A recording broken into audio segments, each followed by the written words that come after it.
that is cost of producing the additional product or providing the service to the additional consumer, are almost negligible, as most operators have already achieved the economies of scale and scope. There was a time when the telecom sector started operating in India. They were charging almost 16 rupees per second, and therefore in the initial years they have already recovered back the initial cost of investment. The introduction of per second tariff plan may not only be useful to the consumers immediately, but will also be advantageous to the operators, as it would greatly enhance the number of users as well as frequency of use by existing users. In fact, this model is already being followed by Tata Docomo and is considered as an innovative business model which is likely to revitalize the sector. The new plan of MNS, offering a million minutes free talk time with a per second tariff plan, is another innovative business model to gain entry in the highly competitive sector. This, along with per second tariff plan, is like the entry of a maverick player in the market, which will force the existing dominant players to bring down the prices of their products, and hence will be pro-competitive and is a welcome development from competition law angle too. However, in an already competitive industry, such innovations should not be thrust upon the market by regulation, as has been suggested by TRAI chairman. It will be better to leave it for the market to decide by itself in the spirits of free market principle. I am sure the market is strong enough to absorb the shocks. The proposed decision of TRAI to recommend this tariff plan for mobile operators to the government is an unnecessary micromanagement of the sector, which certainly does not promote competition in the market. It is perhaps best for TRAI to keep itself away from such economic decisions, more so when the likely beneficial, that is the consumers, they have no grievance with the existing plans and tariff structure. Let the market forces take the lead in economic decisions, and let TRAI perform the role of watchdog and regulator for healthy competition.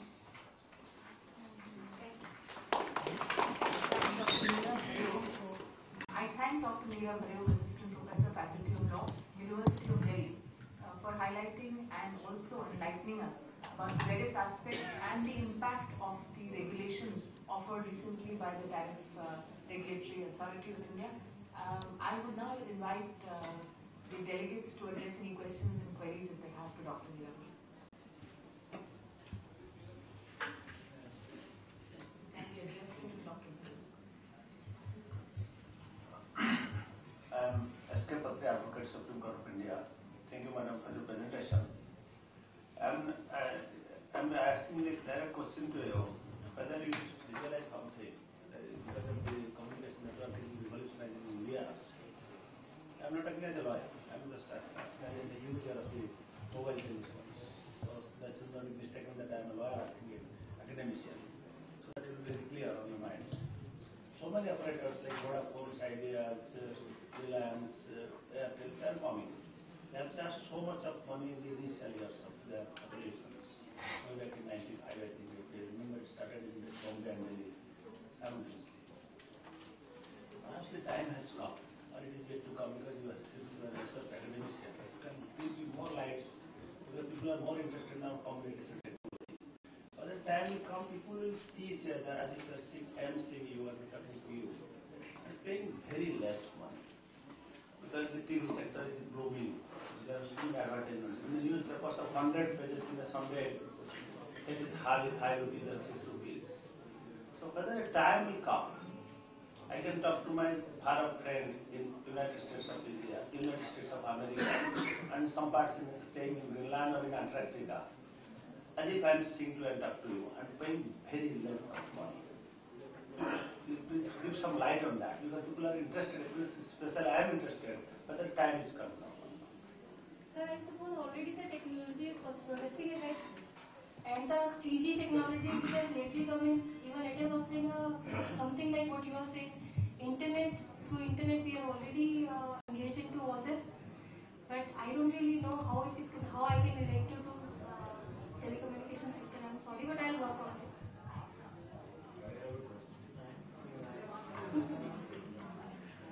See, the regulator, that's TRAI, has always been under fire because it has not been proactive in fixing the fixation of tariffs. Now, when it has left it to the market forces or for variance, as they're taking a proactive approach in promoting competition and in tariff fixation, both which are the functions of the Telecom Regulatory Authority under the Act. So why this criticism? What I am suggesting is that since we have adopted in a way a middle path, that we have not foregone the welfare model of the state, as well as we are on the path of economic liberalization, and if the market forces are operating well, and if the consumers are also not expressing any grievance, and already as you can see all the telecom operators are actually offering one or the other plans, there is no need for TRAI to impose decisions. That's what I am trying to say. If market is regulating and we have adopted the path of economic liberalization, then let the market forces take the field.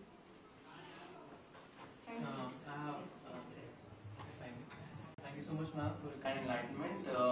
I have two questions, but they're very crisp.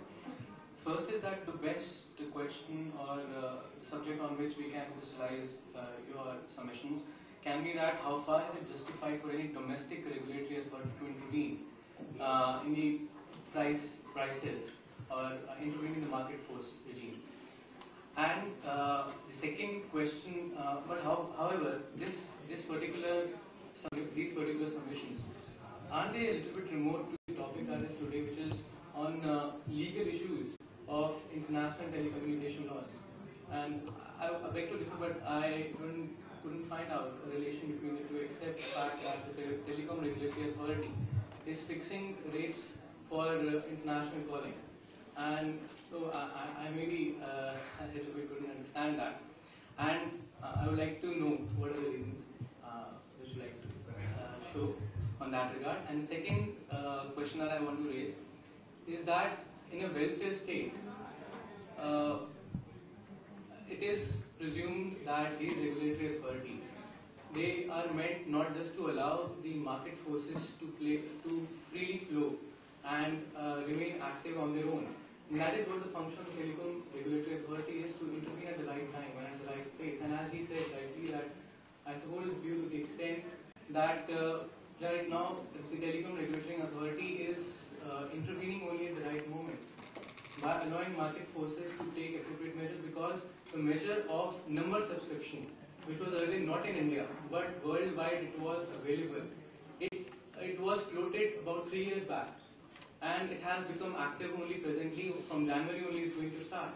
Now the only reason being is that was probably of inactivity of TRAI. So I would like to know what are your comments on that. Thank you so much.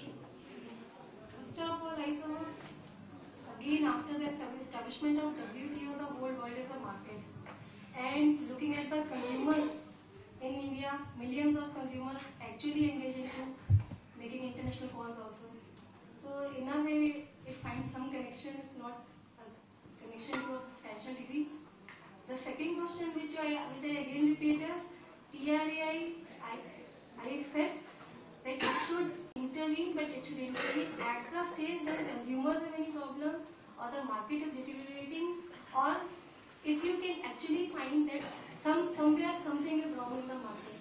If consumers are gaining, if the telcos are gaining, if the share market was fairly competitive and satisfactory to all the shareholders as well as to the companies, I see, at least on my part, I see no reason for TRAI to regulate tariff plan. In case there is any deviation, in case there is some negative effect on the market, then it is the appropriate time for TRAI to intervene. Yes. I will address your question. Maybe just have that question first. Ma'am, you are laying a lot of emphasis on the regulation by the market forces. But ma'am, we have examples where when the market forces were allowed to take over the markets. We had the Great Depression in the 1920s, and recently we had a global meltdown. So is it appropriate to say that the regulatory authority should wait till the last time when the markets are going down or the consumers have started being affected to a large extent? Is it not its duty as a regulatory authority to forecast the problems which might arise in future and therefore give out appropriate regulations so that in future there are not major problems like the one we had in the share market as in the global meltdown recently. That was because the regulatory authorities then were depending a lot on the market forces that they will correct themselves because it's a general principle.